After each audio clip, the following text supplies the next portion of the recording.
Mohamed Arabi, enseignant à l'université de Béjaïa, arrivé il y a moins de 3 ans à Montréal, au Canada. Je voulais dire d'abord merci كلمة لكم دوكا اللي كنت بالنسبة لي باش نمسلاي وظل غادي ونسمح ميلا نمسلايا ستروميت pour donner mon sentiment et répondre à la question que vous avez posée. Je compterai beaucoup sur mon ami Nassar. J'aimerais bien aller chez lui pour apprendre et faire dans l'éloquence comme il le fait admirablement avec beaucoup d'autres. C'est ça qu'il faut faire, pour nous et pour nos enfants. Merci. Quand on est venu avec ma famille au mois de juillet 2016, on est venu le moral abattu de notre pays, de l'Algérie. On a essayé de faire comme beaucoup d'autres Algériens, ils sont des milliers de femmes et d'hommes, jeunes et moins jeunes, dans toute l'Algérie, dans toute la Kabylie. Ils essayaient de faire quelque chose, mais le sentiment d'une déferlante, de quelque chose qui se produit, il est vrai, bien avant 99, mais dans 99 à Ragui, les 2 décennies perdues, je les appelle comme ça, il faut les inscrire, c'est le comptable de l'histoire politique des nations, il va les inscrire aux pertes. On les a perdus, comme si les 20 années qu'on vient de passer avec tout le potentiel qui a été utilisé, il est parti, en fumée. Et il ne servirait à rien, ou pas à grand-chose. Parce que, j'entendais tout à l'heure Brab, ce n'est pas un héros, mais dans son domaine, son état. S'il y a quelqu'un qui veut lui reprocher quelque chose, moi je ne suis pas son avocat, pourquoi pas? Il était juste à côté de moi, là où je travaillais, et très peu d'entrepreneurs, d'industriels qui ont créé des entreprises pour recruter des ingénieurs compétents, des techniciens compétents. Moi j'aurais voulu que celui qu'on a arrêté, le dernier Harag, c'est comme ça que l'appellent les Algériens, et créer des entreprises à l'Arbrab pour recruter des Algériens.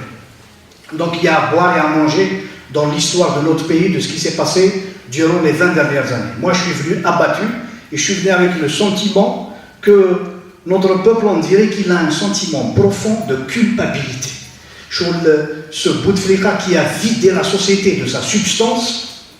Je le dirais, même si c'est des adversaires politiques, il n'y a plus d'hommes politiques de la dimension de Saadi, de Bokrouh qui peuvent prendre la parole et qui sont écoutés. Il n'y en a pas. Bouteflika a réussi à faire le vide dans le pays. Le vide. Il n'y a plus de débat politique. Ni en Kabylie, ni ailleurs.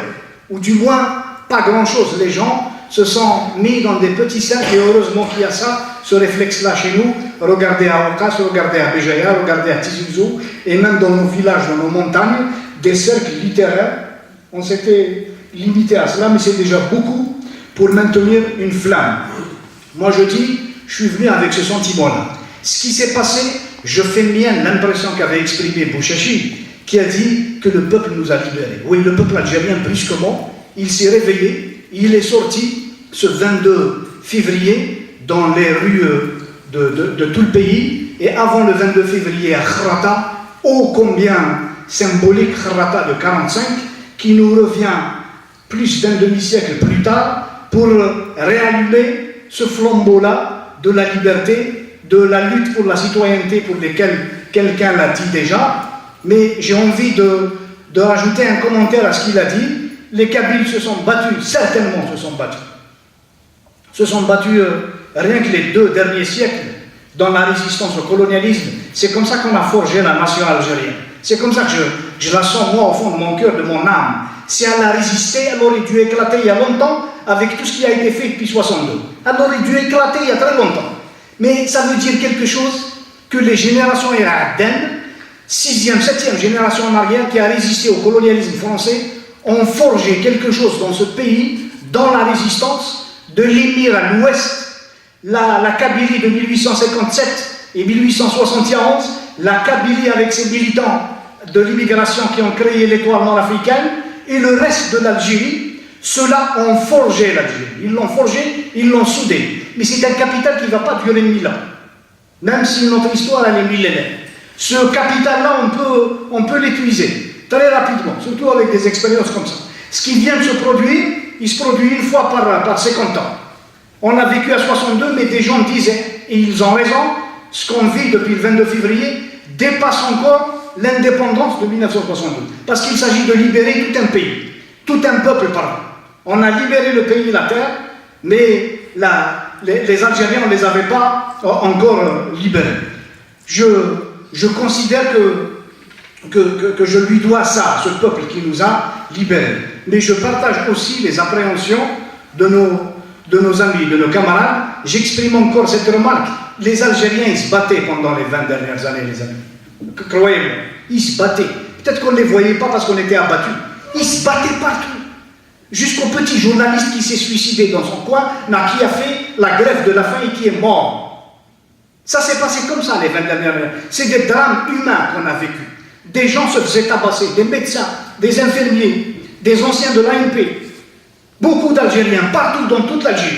Si on faisait l'addition de ces milliers d'Algériens qui se sont battus, on aurait des centaines de millions, en multipliant par le nombre de fois qu'ils sont sortis. Mais comme ils sont sortis isolés, on avait l'impression que ce pays ne bougeait pas, n'allait pas dans le sens qu'on voudrait, le progrès, d'en finir avec le passé. On n'avait pas ce sentiment-là. C'est tout simplement ça. Toute l'Algérie s'est battue. Bien sûr, je suis fier et j'ai appartenu, j'ai l'héritage des anciens de 80 quand j'ai accédé à l'université, à la fin des années 80 et les années 90. Mais bien sûr, elle a beaucoup donné, cette région-là, à ce pays. Bien avant 63, bien avant 80, elle a donné à ce pays, elle l'a construit avec les autres. C'est pour ça, aujourd'hui, avec cette fierté, je sens que la Kabylie fusionne avec l'Algérie. Elle fusionne, comme l'Algérie fusionne avec la Kabylie. Ça signifie ça, tout simplement.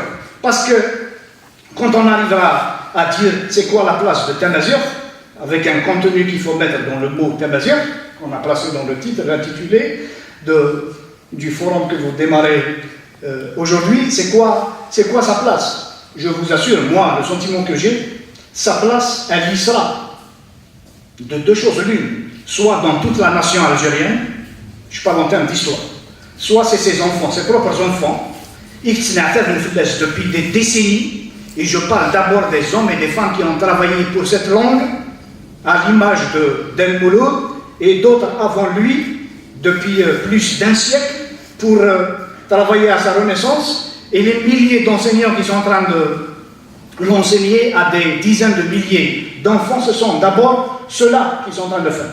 Elle aura sa place, soit dans l'entité algérienne, si on réussit à consacrer, si ce mouvement débouche sur la consécration de la République des citoyens, pas la République fantoche, ou c'est pas l'équivalent, je vais dire un mot, mais c'est pas l'équivalent, je ne veux heurter aucune sensibilité des croyants, c'est pas la République des croyants, c'est la République des citoyens. Et un citoyen peut être croyant, peut être autre chose, et on n'a pas à lui poser la question. On le prend d'abord comme citoyen.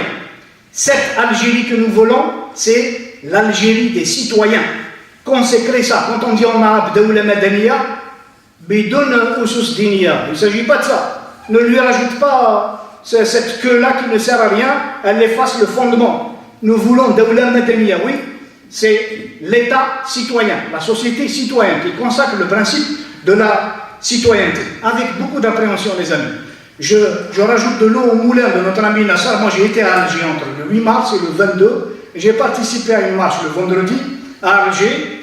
Et les jeunes qui portent à Managui, notre drapeau, qui représente Tamazight, qui représente l'histoire, qui symbolise l'identité, la culture et tout, c'est des jeunes Algérois d'origine kabyle qui le portent. Ce n'est pas un déplacement de Tizi Ouzou, de Béjaïa, qui ont fait que ce drapeau-là se retrouvait à la place Odin, vous le voyez chaque vendredi, ou à Bablouad ou à d'autres endroits. On le voit partout.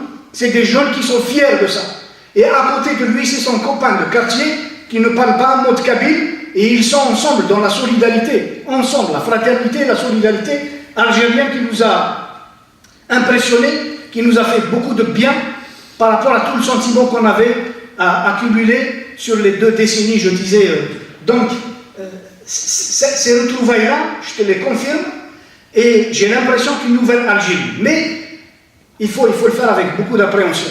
C'est dans l'euphorie qu'il faut avoir la tête froide. C'est comme s'il y a trop d'euphorie, les gens ils ont l'impression qu'ils vont renverser, qu'ils vont faire table rase et qu'ils vont construire quelque chose de tout à fait nouveau qui sortirait directement de leur tête. Ça ne se passe pas comme ça dans l'histoire des pays.